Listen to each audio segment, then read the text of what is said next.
¿A qué conflictos internos se tuvo que enfrentar México para consolidarse como nación? Conflictos con otros países como Francia y Estados Unidos por la lucha de territorio.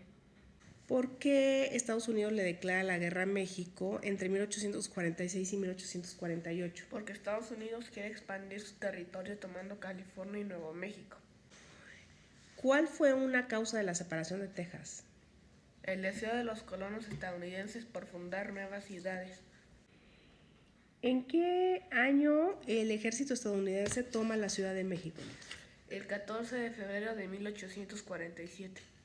Y a pesar de los cambios políticos, Elías, que la vida en el campo, ¿qué siguió conservando? ¿Qué costumbres? Beber chocolate y las ferias comerciales. Elías, ¿te acuerdas cómo se llaman las personas encargadas en esos tiempos de prender los faroles? Serenos.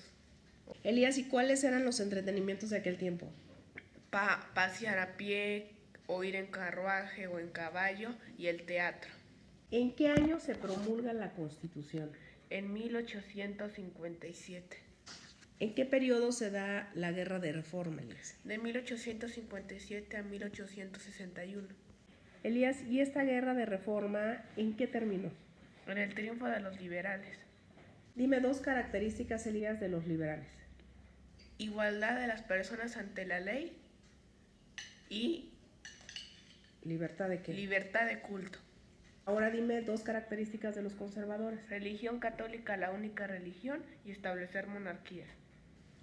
¿Quién fue, Elías, el líder elegido para encabezar el nuevo imperio mexicano? Maximiliano de Habsburgo. ¿En qué año, Elías, fusilan a Maximiliano de Habsburgo? 1867.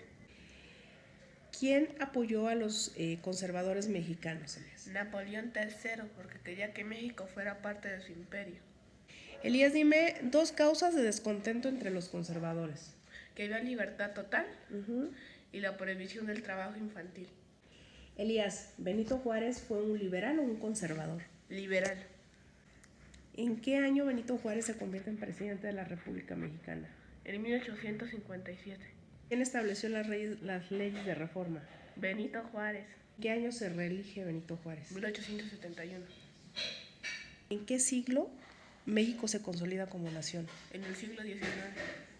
¿Quién fue, Elías, uno de los principales opositores de Benito Juárez? Porfirio Díaz Mori.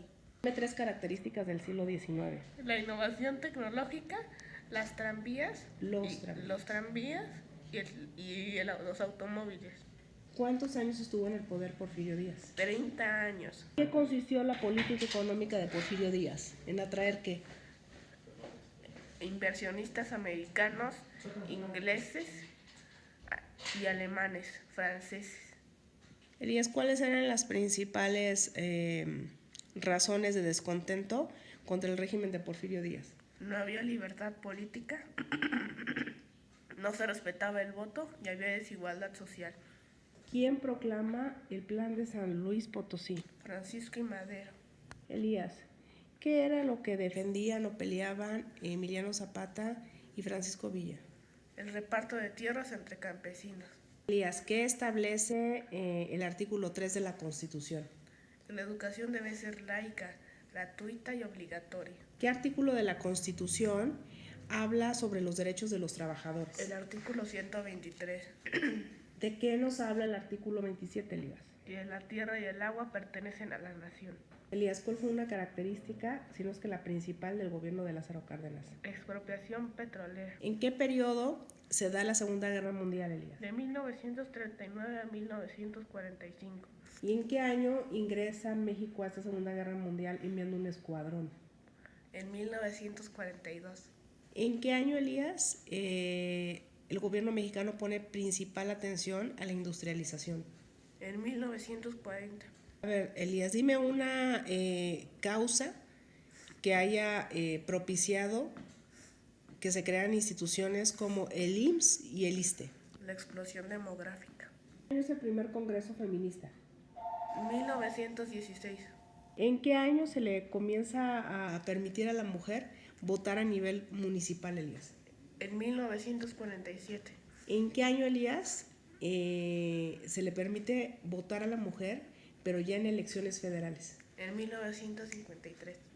Elías, ¿en qué década México ya contó con la única estación de radio de habla hispana que se escuchaba en todo el país y en América Latina? En la década de 1920.